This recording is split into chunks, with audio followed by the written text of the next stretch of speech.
when a beloved elderly woman vanishes. As investigators search, the mystery of her disappearance deepens.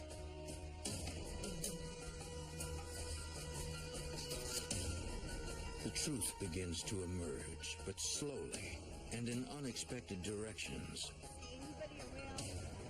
As police and the FBI try to help a troubled small town find their dear friend.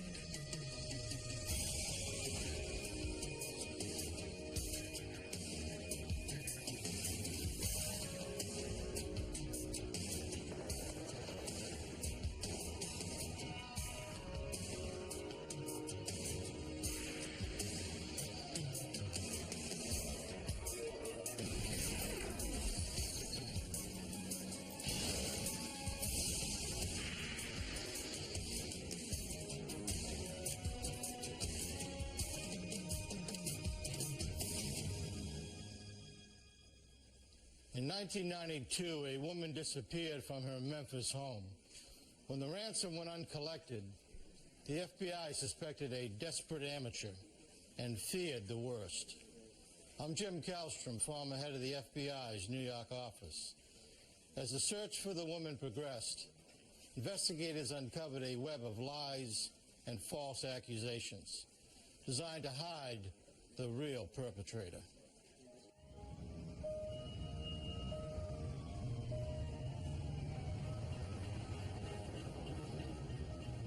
Memphis, Tennessee. On August 7th, 1992, 25 miles outside the city in the small town of Eads, successful land developer Alan Roberts arrived home from work.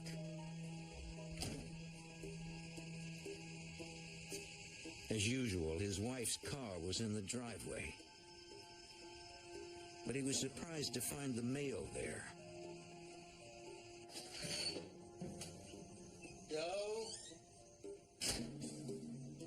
His wife, Doe Roberts, usually left a note when she went out, but there was none. Doe? In the kitchen, Alan spotted Doe's asthma medication on the counter. She always took the inhaler when she went out. Roberts worried she might have had an asthma attack while working in the garden. He searched the grounds of their farm.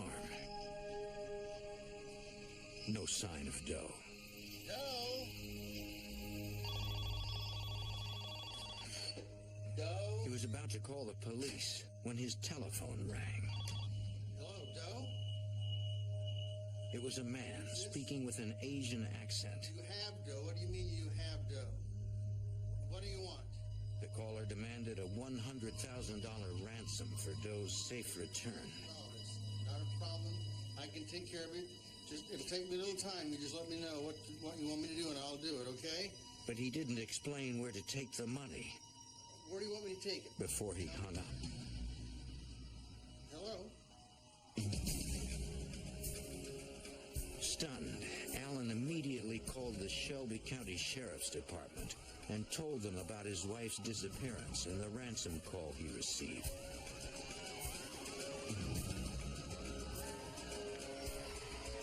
A team of deputies and sheriff's inspectors responded to the house.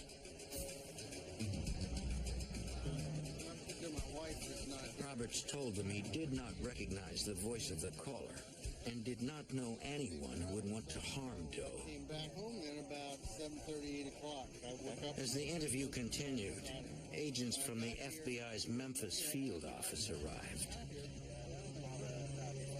Eads is about 30 miles from both the Arkansas and Mississippi borders.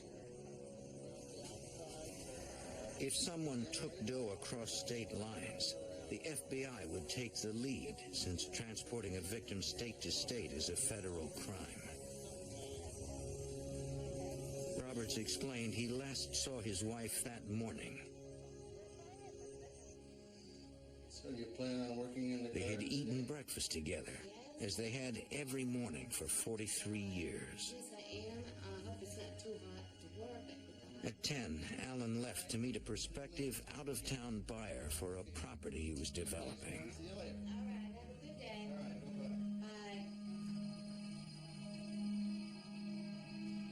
The buyer, a man named Sam Wagner, had called the day before, making an appointment to see the property at 10:30 that morning. Morning, Todd.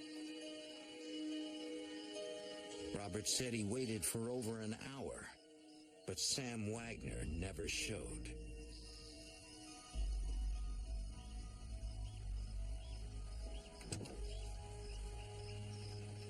Seemed like He spent the rest of the afternoon laying sod at another of his development properties. sure, yeah.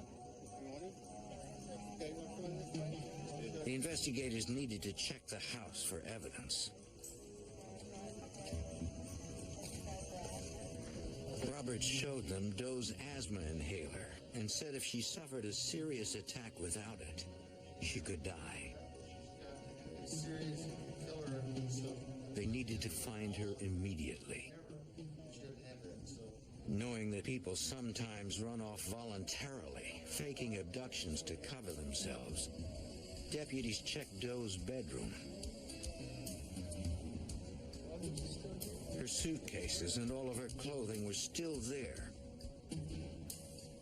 as were her valuables. It didn't seem like she left on her own. If someone had abducted her, one clue suggested it happened outside, according to FBI Special Agent Joanne Overall. Alan Roberts located mail halfway into the garage, and it was not taken into the house. He suspected that his wife had gone to the mailbox and never made it back into the house, and she had laid the mail down at that point.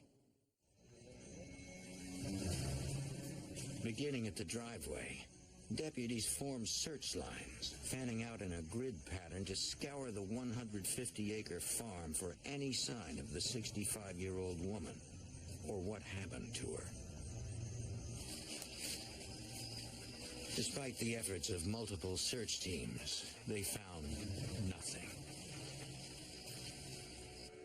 The best chance for a new lead would be additional ransom calls. got this hooked up. When he called, We began monitoring Alan Roberts' phone right after the kidnapping. With his consent, we placed a recorder on his phone should he get a call from the kidnapper. recorded when the phone rang. They also installed tracing equipment. Leave it down the whole time you're talking. When you finish, push it. If the man with the Asian accent called again, the FBI would be ready. Later that night, the phone rang.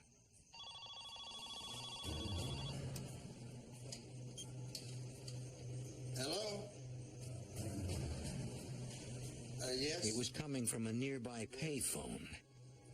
No, just don't hurt her. I'll do whatever you want. Deputies headed toward the source of the call. Okay? It sounded like the same man who called earlier. Okay. He said Doe was safe, for now, and he knew law enforcement was listening. Roberts said the caller ordered him to remove the tape of their conversation and crush it in the driveway. Take it outside and smash it so you can watch They quickly switched it with a blank tape. All right, go out there and crush it and I'll watch. Oh, okay. At that time, no surveillance officers were outside.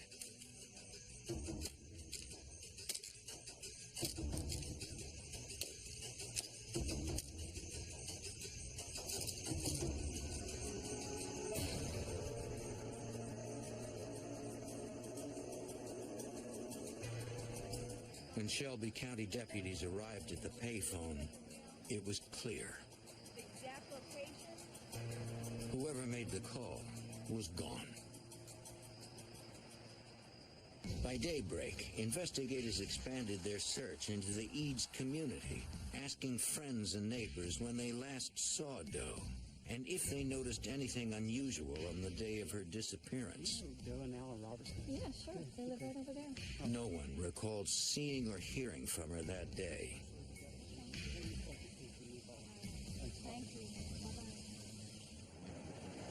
Word of the kidnapping spread, and news stations picked up the story.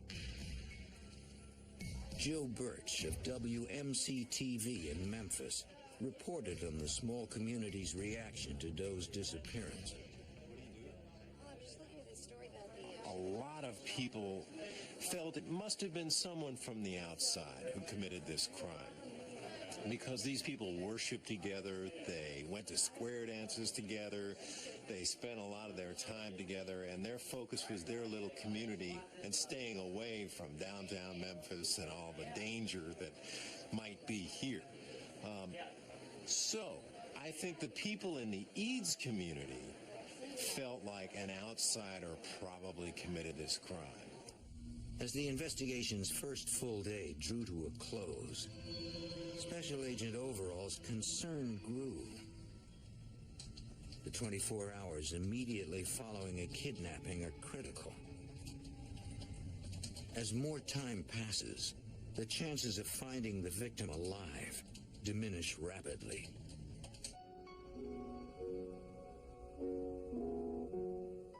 On the second day, community members gathered to show their support and offer prayers for Doe's safe return. While the town of Eads prayed, investigators turned their attention to the most likely suspect. In a case like this, we always look at the family members and relatives, people that are closest to the victim first, and then work the circle outwards. They needed to start with the husband, Alan Roberts. It was possible he had harmed Doe, then used an accomplice to make the ransom calls. It is always difficult when family members realize they are suspects. Authorities had to ask the worried husband to take a polygraph test.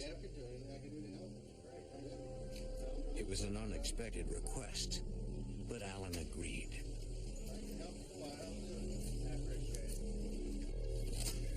A polygraph measures a subject's physiological reactions while answering questions. The subject reviews all of the questions before the test, so there are no surprises. Though commonly called a lie detector test, a polygraph does not actually detect lies. It only detects whether the subject is exhibiting the characteristics most people exhibit when lying. Spikes in heart rate, perspiration, blood pressure, and respiration. Are you convinced that I will only ask you questions that we've gone over before? The examiner asked Roberts questions unrelated to the case to establish a baseline for truthful responses. Then he asked questions about his relationship with Doe and the events of the day she disappeared. Did you kill Doe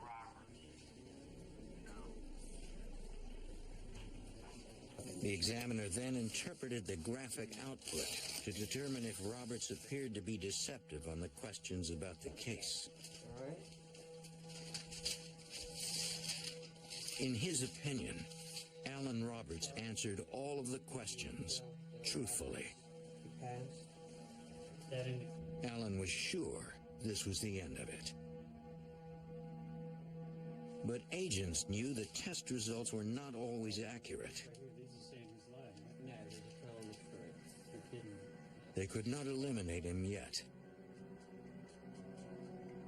To check Roberts' story, the FBI wanted to find Sam Wagner, the man he allegedly went to meet on the morning of Doe's abduction. Agents checked FBI databases and nationwide DMV records, searching for anyone named Sam Wagner. In several states, FBI agents interviewed men of that name, but eliminated each as a suspect. Alan Roberts' story became more suspicious when Sam Wagner became an unknown individual that we couldn't locate, and it became more apparent to us that Alan Roberts could possibly be behind the kidnapping. Looks like he checks out. I don't think he's got anything. If Alan did do something to his wife, perhaps the couple's phone records and banking statements would reveal a clue. There's nothing unusual about any of the phone calls. Yet investigators uncovered only evidence of a normal life spent in a small town, Checking account. with no sign of contact with anyone suspicious, and no record of Doe spending money after August 7th. No leads were panning out. Eventually, they came to believe Doe Roberts was dead. After approximately 2 to 3 weeks of being unable to locate the victim, it was more than likely going to end up being a homicide. I requested through my supervisor that we bring in Shelby County Sheriff's Department into the investigation to make it a joint investigation. If it were a murder, it would be prosecuted in state court. The team returned to the Roberts house. The second search of Alan Roberts' property was done more in a forensic frame of mind, and we were looking for blood spatterings in the house as well as in the barn. Again, Roberts cooperated. He would do anything. Forensics technicians from the FBI and the Sheriff's Department processed the buildings, looking for any evidence of a murder, cleanup, or disposal of a body.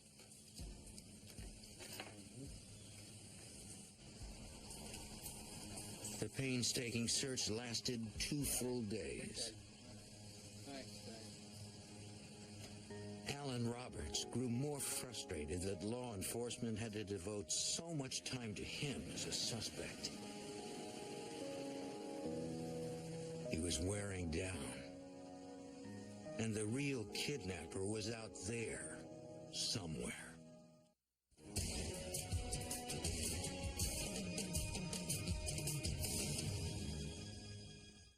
In 1992, the Shelby County Sheriff's Department and the Memphis FBI searched Alan Roberts' farm and its buildings for any sign of his wife's possible murder.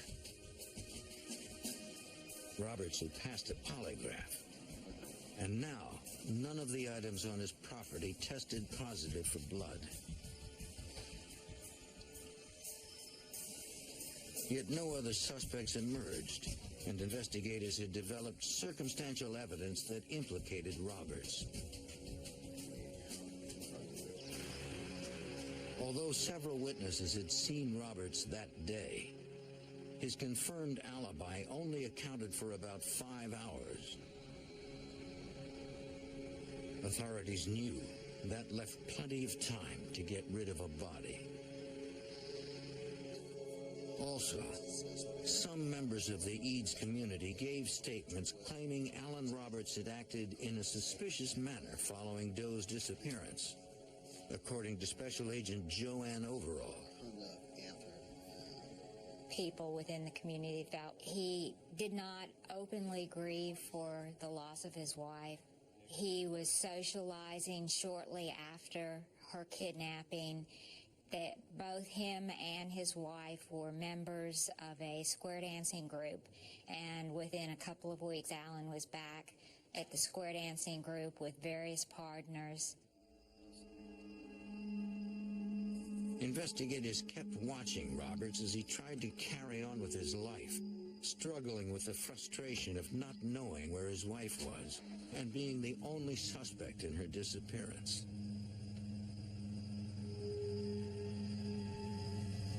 Yet they saw nothing that led them to Doe Roberts.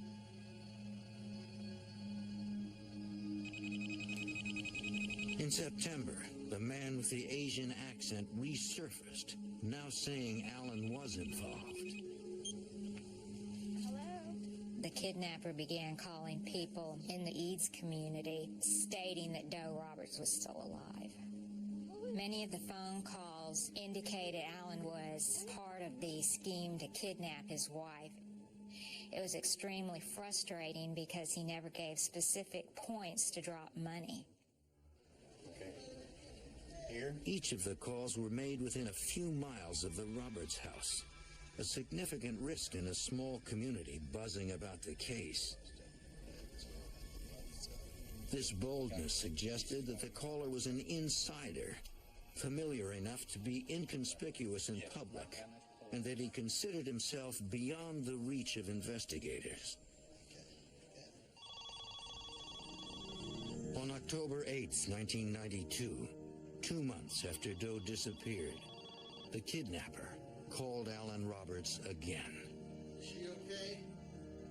He told him to drive to a payphone at a country store a mile away. Now. Roberts hurried to the store. Once again, he was on his own, with no corroborating witness to prove what was happening. The phone was already ringing when he arrived. He hoped, finally, this would be his chance to get his wife back. Hello? 2 months after someone abducted 65-year-old Doe Roberts, the kidnapper ordered her husband, Alan Roberts, to a payphone. Hello? Hello? The man with the Asian accent said Doe was alive and still with him. He asked Roberts for the name of an intermediary, someone Alan trusted that the kidnapper could contact. Somebody at the church? What do you mean, somebody at the church? Roberts suggested Charles Lord, a leading church member and friend of the family. The caller said he would be in touch about where to bring the ransom money. Can I talk to Doe? Please, let me talk to Doe. What? Hello? Then he hung up.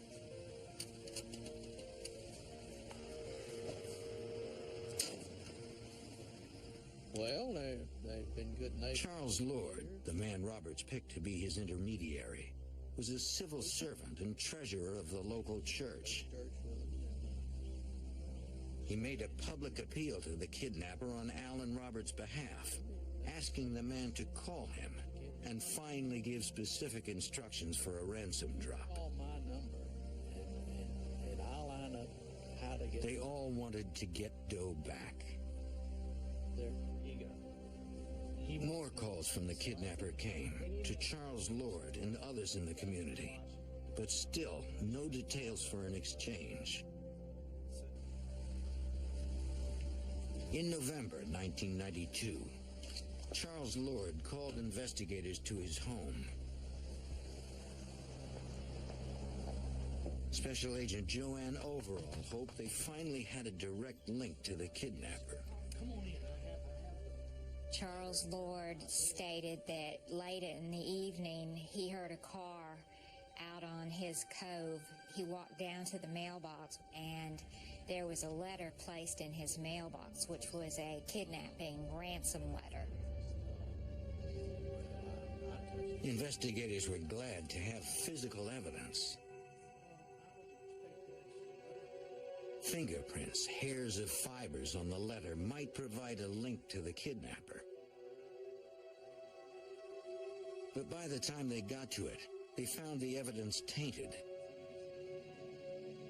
Charles Lord took this letter and showed it to several people before we were called in and obtained the letter. So there was quite a few fingerprints on the letter before we got it. Lab examiners checked all of the prints, determining they belonged to Lord and the people he let handle the letter. Nothing to lead them to the kidnapper.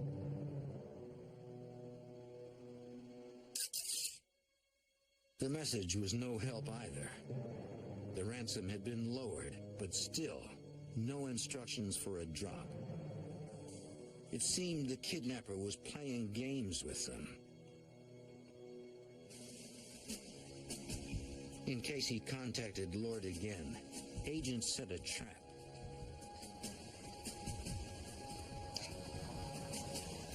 Our office set up surveillance on his mailbox using a hidden camera, which was literally placed in a birdhouse close to the mailbox.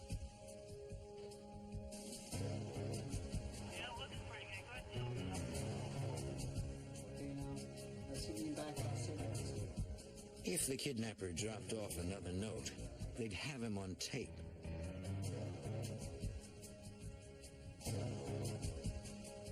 Agents also installed wiretap and recording devices on Lord's telephone. Basically what you do every time you just hit the place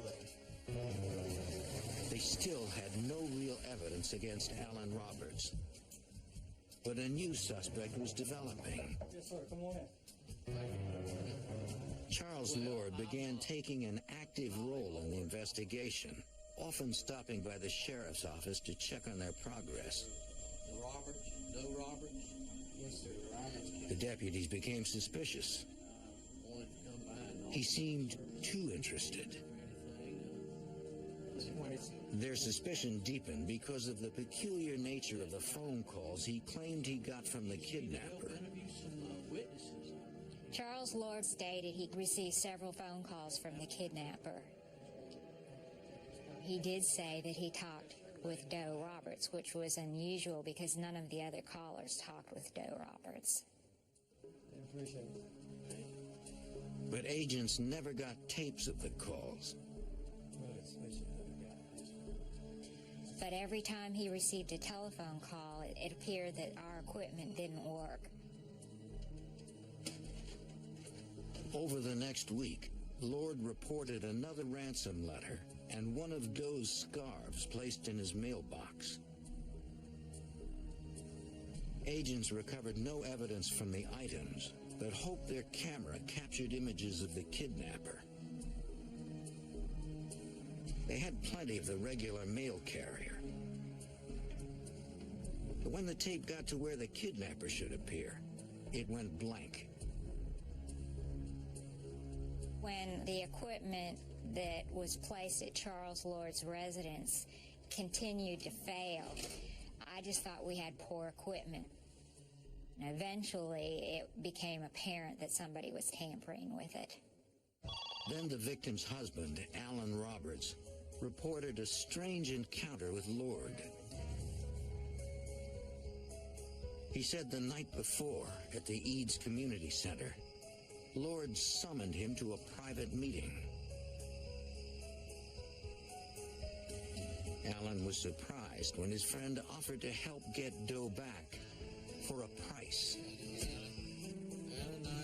Alan Roberts told me that Charles Lord had advised that he had underworld contacts and that there was information available if Charles could get some money to pay for it. Also, Alan advised at that time that Charles Lord was wearing a gun. It was clear Lord was somehow involved. But investigators needed more than suspicion. They needed evidence.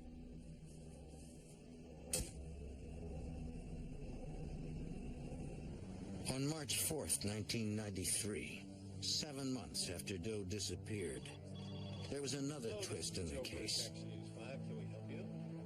Memphis news anchor Joe Birch received a call at his office. I've never recorded a telephone conversation before, but I decided that I would record this conversation. The call set off a trigger in my mind that this could be the same individual who's been making the anonymous calls in the Doe Roberts case, and I tried to get the man to stay on the line for as long as he would stay. As Birch spoke to the man with the Asian accent, he tried to elicit details as to who the caller was and what happened to Doe. When Birch tried to set up a ransom drop, the caller hung up. Hello? Hello? I took the tape directly into my boss's office. We immediately called the FBI and the Shelby County Sheriff's Department. What can you tell us about Doe Roberts? Investigators agreed to WMC-TV airing the tape, hoping it might flush the kidnapper out. It worked. Can we help you? The kidnapper called back. He was angry they aired the tape and demanded no more coverage. But this time, Joe Birch got him to do what no one else had. Where is Doe Roberts? Arrange a ransom drop. Agents and sheriff's inspectors staked out the drop location, ready to grab the caller who had eluded them for so long. Is that her?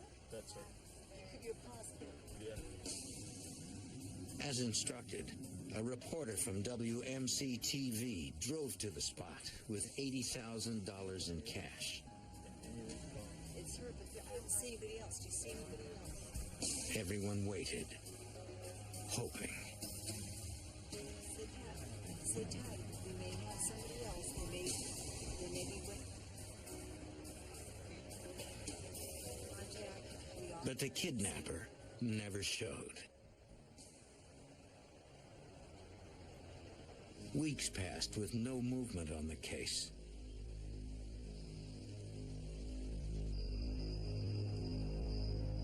Then, in June 1993, the kidnapper arranged another drop.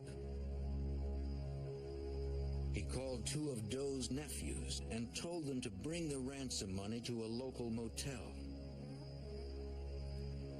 Soon, the elusive kidnapper finally would surface.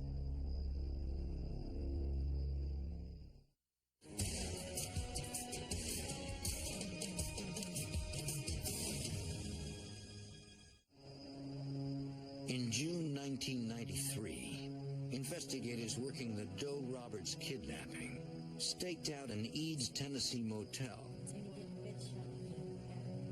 Special Agent Joanne Overall was part of the surveillance.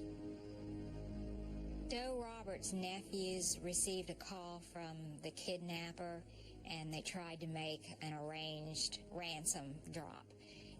They were told to go to a motel room, which they did, but they also called the FBI.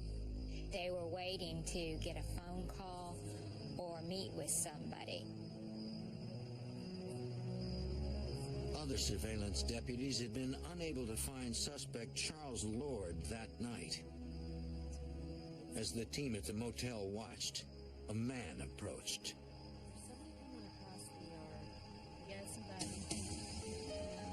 It was Lord.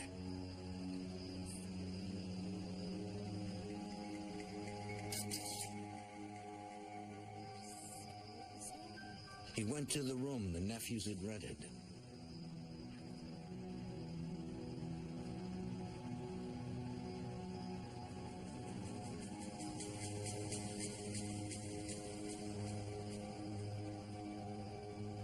Charles Lord told the nephews of Doe Roberts that he had received a call from the kidnapper and that he was to show up there and get the money, and he would receive a phone call as to where to take the money. But the nephews wouldn't give him the cash. They said they wanted to deal with the kidnapper directly. Investigators were sure that was exactly who they were dealing with. He is the only individual who had received a telephone call stating that he had talked with Doe Roberts, and now he was meeting with somebody to pick up money, but we did not have enough evidence at that time to go forward with an arrest. They did, however, increase their focus on Lord. To look for a financial motive to the kidnapping, the FBI subpoenaed Lord's bank records. Yes, sir. We went through records trying to determine if he had loans out, what his financial holdings were, and it became apparent that Charles Lord owed a lot of money to several banks in town, substantial amounts of money, and that he was unable to meet the payments and that he had filed for bankruptcy. That circumstantial evidence allowed investigators to secure a search warrant for Lord's house. In late June 1993, they served the warrant, which allowed them to look for and seize any financial documents. Some of the files they recovered revealed Lord's criminal past. He had embezzled over $150,000 from the Memphis depot where he had retired several years prior, and he had embezzled approximately $70,000 from the church there in Eads where he was attending. As treasurer of the church, Lord had access to the parish bank accounts and cash donations. Despite the find, investigators still had no direct evidence of the abduction. We had nothing that we could use to charge him with the kidnapping and the murder of Doe Roberts. It was important to obtain a confession from Charles Lord because we had no body. Good, maybe this will help us out. One agent working the case was trained in criminal profiling.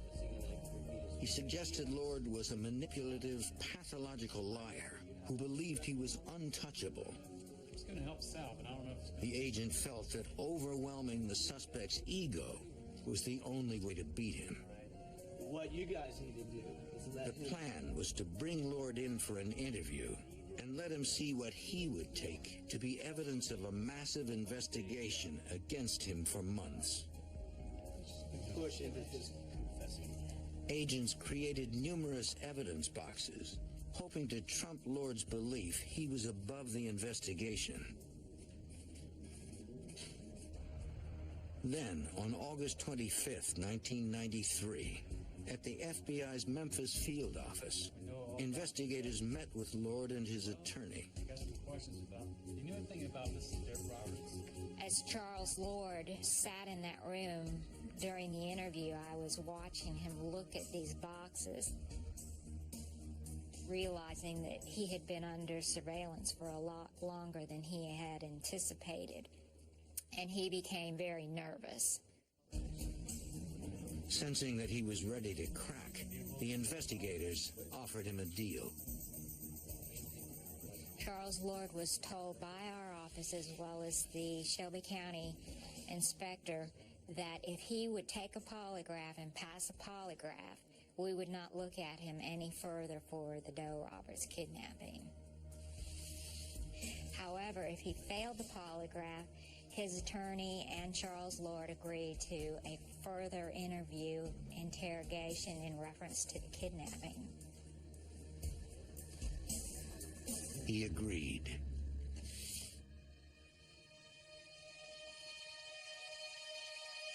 After asking control questions to gauge Lord's truthful response levels, the polygraph examiner asked about Doe, including whether Lord was involved in her abduction. Did you harm Doe Roberts? In the end, the examiner believed the polygraph results showed Lord being deceptive. Though the results could not be used in court, they meant authorities could continue questioning the suspect.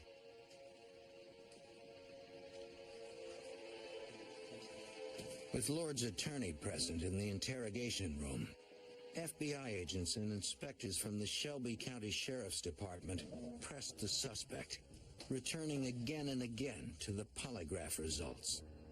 I've got every piece of evidence I need. What I need you to do. At first, he continued to deny involvement, but after several hours, the interview tactics wore him down. Lord said he was ready to tell them what happened. He said he needed cash to pay back his loans and cover the money he stole from the church, and decided to kidnap Doe for ransom. On August 6, 1992, he called the Roberts, posing as a property buyer named Sam Wagner, and arranged to meet Alan. The next day, when he knew Alan was waiting at the development property, he drove by their house. Doe was bringing in the mail. Doe, there's been an accident. He knew she would trust him. Alan's been involved in an accident. Yeah, get in the car and I'll take you to him. Do you know? Is he all right?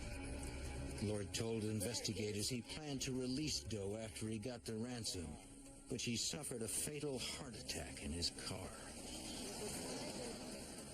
He said he panicked and dumped her body and her purse, but he would not say where. Did what you were supposed to do. Special Agent Joanne Overall knew they had to find the body to check his story. They offered a deal. Charles Lord agreed to tell us where Doe Roberts' body was after he had confessed to the kidnapping in exchange for Shelby County not pursuing the death penalty. Lord claimed he dumped her in the Wolf River, a slow-moving river that runs 90 miles across the southwest corner of the state. The Wolf River empties into the Mississippi at Memphis. Lord said he dumped the remains from a bridge in Fayette County, 13 miles from the Roberts' home. Lieutenant John Yancey of the Shelby County Sheriff's Department led the dive in the murky river. We had 21 divers involved total. The visibility in the river was zero. Adding to the challenge was the fact that the crime took place a year earlier. Any remains would be scattered and difficult to find. FBI agents and sheriff's deputies helped the divers by stretching a rope across the river's width. Divers held onto the rope and moved across its length, searching the river bottom by hand. Once the divers reached the other bank, the team would move the rope a foot downriver and start over. Anytime a diver found something, he signaled, and additional divers came in to mark and extract the item. We found a safe that had been taken in a robbery of a cleaner's, and the money had fallen out of the safe, and we found the pennies on the bottom and the dollar bills, but we found no contents of any of her purse. So I feel like if we'd have found pennies on the bottom, we would have found her makeup or a wallet or IDs or anything times back to her. In 110-degree heat, the team continued their search of every square inch. After 3 full days, they had searched a half-mile of the river. They believed the body would not have gone farther than that in the lowland waters. I went to my boss, my chief, and I told him, I said, based on my experience and what we have done, she's not in here. But if you want us to continue to search, we'll search till it runs into Mississippi, or how you want to do it. But I can tell you right now, she's not here. Investigators were convinced Lord had lied to them, unnecessarily placing the dive team in danger. Special Agent Overall confronted Lord.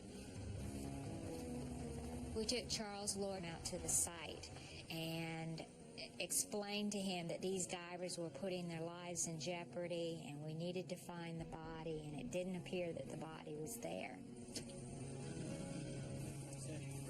The suspect had run out of lies. Now he he was ready to tell investigators what really happened to Doe Roberts. After a 3-day search of Tennessee's Wolf River, dive leader Lieutenant John Yancey believed the remains of kidnapping victim Doe Roberts were not in the river. We had searched everywhere possible, and just over the years of experience, I would have found something by now, either some bones, some makeup, or something. I said, based on my experiences, she's not in here. There the divers are. She's not there. Investigators confronted suspect Charles Lord. The deal's going to come off the table. Realizing they would not give up until they got the truth, Lord admitted Doe had not died of a heart attack in his car. They've searched the place. He said he took her to his house and tied her up in a room above the garage. He could never let his neighbor go. Now, he tried to kill her with sleeping pills. When that didn't work, he smothered her with a pillow. Lord said he buried her in his backyard compost heap. On top of the body, he placed a layer of lime, then concrete, hoping they would hasten decomposition.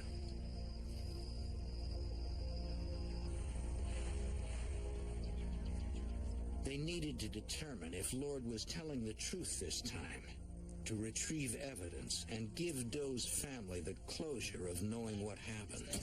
Stand by. The Sheriff's Department called in forensic anthropologists from the University of Tennessee. After removing layers of leaves and compost, they began the dig. Shelby County Sheriff's Lieutenant Ronald Goodwin supervised the meticulous excavation.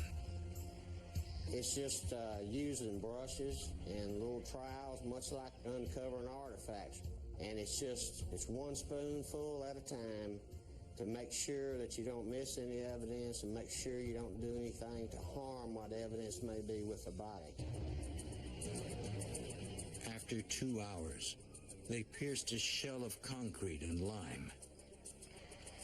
In the space underneath, a body. Well, the first thing that we came to was the hand. The rest of the body was laying flat in the grave site on its back, face up. It took 17 hours to completely exhume the remains, and what investigators found surprised them. The skin was intact. The body was in such good condition, I felt like that many scientific tests that we could run might reveal. Poisoning, cause of death, sexual attack, or whatever.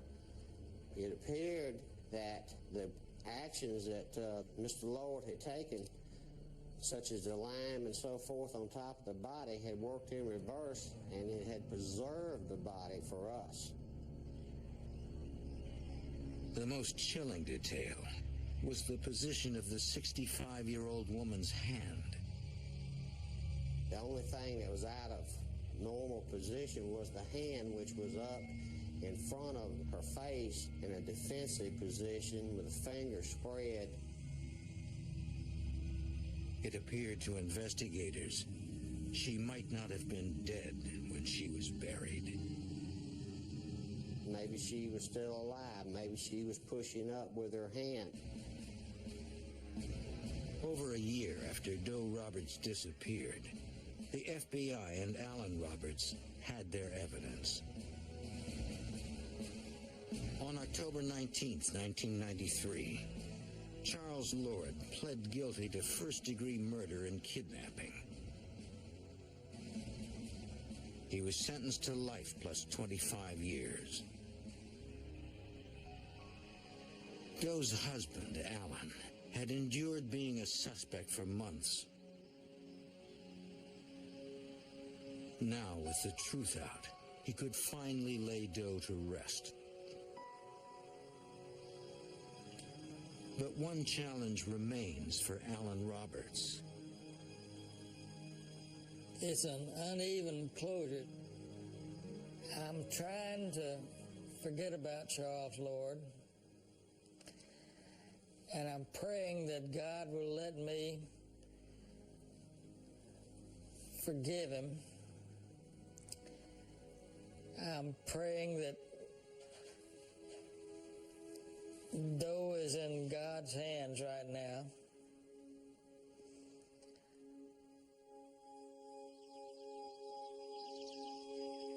Mr. and Mrs. Roberts enjoyed 43 years of marriage before they were torn apart. He has faith that one day he will see her again.